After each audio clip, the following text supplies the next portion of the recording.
अब देखिए, एक बड़ी उपलब्धि भी हम कह सकते हैं क्योंकि एक बड़ी मुहिम साफ तौर पर बीजेपी की ओर से चल गई है। सूबे के मुखिया महज 2 महीनों में 100 से ज्यादा विधानसभा क्षेत्रों को कवर कर लेते हैं, 100 से ज्यादा विधानसभा क्षेत्रों का दौरा कर लेते हैं, जो अपने आप में एक छोटी बात तो बिल्कुल नहीं है। इसको लेकर और क्या कुछ जानकारी? देखिए, चुनावी साल है जहां एक तरफ भारतीय जनता पार्टी का संगठन चुनाव की तैयारी युद्ध स्तर पर कर रहा है। वो चाहे भूपेंद्र चौधरी की बात करें, तमाम जो पहले प्रदेश अध्यक्ष थे वो भी लगातार जिलों के दौरे कर रहे हैं। जो वर्तमान में प्रदेश अध्यक्ष हैं पंकज चौधरी, वो भी उनके प्रवास लगातार जिलों में है। सेक्रेटरी धर्मपाल सिंह लगातार मॉनिटरिंग भी कर रहे हैं।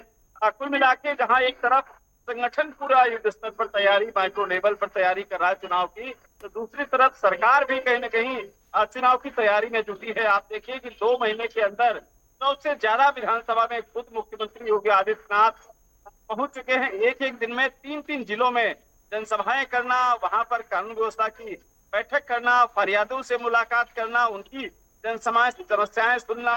कुल मिला के आगामी चुनाव 2027 को लेकर भारतीय जनता पार्टी संगठन और सरकार दोनों ही युद्ध स्तर पर तैयारी कर रही है, क्योंकि तीसरी बार उत्तर प्रदेश में 2027 में भाजपा की सरकार बने। और यही वजह है कि मुख्यमंत्री योगी आदित्यनाथ खुद तो में जाकर के हकीकत को समझ भी रहे हैं। किस तरीके से आगे तैयारी करने की और जरूरत है, किस क्षेत्र में कौन सा प्रत्याशी वहां पर जीत सकता है, क्या जो अपने जो विधायक हैं उनकी किस तरीके से हालात हैं, क्या लोकप्रियता उनकी है, या फिर वहां कमी क्या रह गई। कानून व्यवस्था कहीं जो जीरो टॉलरेंस की सरकार कही जाती है उसमें कोई कमी तो नहीं आ रही है। इसी वजह से जिलों में जाकर भी कानून व्यवस्था की बैठक भी करते हैं। वहां की विकास की जो योजना परियोजनाएं हैं उनका भी देखते हैं कि क्या अपडेट है, उन पर किस तरीके से काम हो रहा है, क्या धरातल पर पहुंच रही है।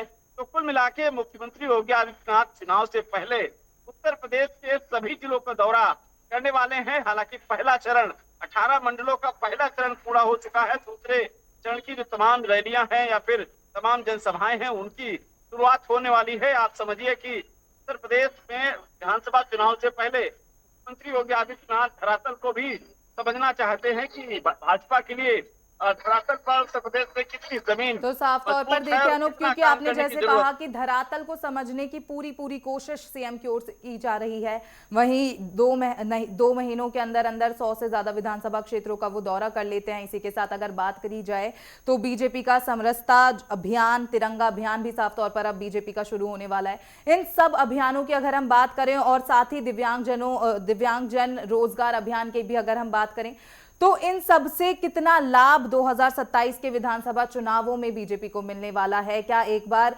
फिर से साफ तौर पर इन अभियानों के जरिए कहा जा सकता है कि जो चुनावी बयार है वो बीजेपी के पक्ष में ही बहेगी?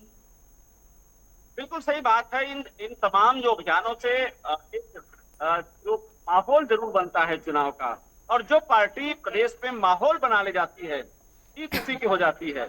और वही वसूली भाजपा कर रही है कि चाहे तमाम अभियानों के माध्यम से हर घर तिरंगा, राष्ट्र का एक मैसेज देने के लिए कि राष्ट्र की पार्टी है, किस तरीके से काम करती सरकार की योजना परियोजना कैसे चल रही, जनता से संपर्क बनाए रखने के लिए तमाम अभियानों का जो लगातार उनका काम किया जा रहा है। वो चाहे जो समरसता अभियान के माध्यम से या फिर तिरंगा अभियान के माध्यम से या तमाम और भी जनसंपर्क के अभियान हैं, वो भारतीय जनता पार्टी के कार्यकर्ता नेता यूथ स्तर पर, बूथ स्तर पर अपनी तैयारी कर रहे हैं कि ताकि सबसे ज्यादा बूथ का मजबूत वही उस अभियान को भी मुझे लगता लगातार उस पर काम कर रही भारतीय जनता पार्टी। तो कुल मिला के आने वाले चुनाव को एक बड़ा लक्ष्य लेकर भारतीय जनता पार्टी चल रही है। यही वजह है कि 2017 की जीत को दोहराने के लिए भारतीय जनता पार्टी अपनी माइक्रो लेवल पर काम कर रही है, जमीनी स्तर पर बूथ को मजबूत कर रही है। तमाम जो कार्यकर्ता भाजपा के हैं वो भी इस पे काम में लगातार अभियान में लगे हैं। दूसरा, भारतीय जनता पार्टी एक सर्वे भी करा रही है अपने वर्तमान जो विधायक हैं 403 सीटों पर कि किसकी लोकप्रियता कितनी है, क्या कहीं जो जनता का विरोधाभास तो वर्तमान में तो नहीं है, वो सीट पर क्या विधायक की सीट बदलने की जरूरत है प्रत्याशी की। इस तमाम चीजों पर भारतीय जनता पार्टी का युद्ध स्तर पर काम चल रहा है। मुझे लगता है आने वाले 2027 के चुनाव के पहले भारतीय जनता पार्टी जिन सीटों पर वहां पर व्यवस्थाएं खराब हुई हैं या यानी फिर ताबड़तोड़ रैलियां, ताबड़तोड़ दौरे और फिर पूरा एक कर के लेगी। बाद एक बढ़ चढ़कर अभियान साफ तौर पर ये बयान कर रहे हैं कि बीजेपी के लिए 2027 विधानसभा चुनाव में ये कहीं ना कहीं बहुत ज्यादा फायदा पहुंचाने वाले हैं। और खैर आगे भी इस पूरे मामले पर हम आपसे जानकारी लेते रहेंगे। फिलहाल जो भी आपने जानकारी साझा की उसके लिए आपका बहुत बहुत धन्यवाद।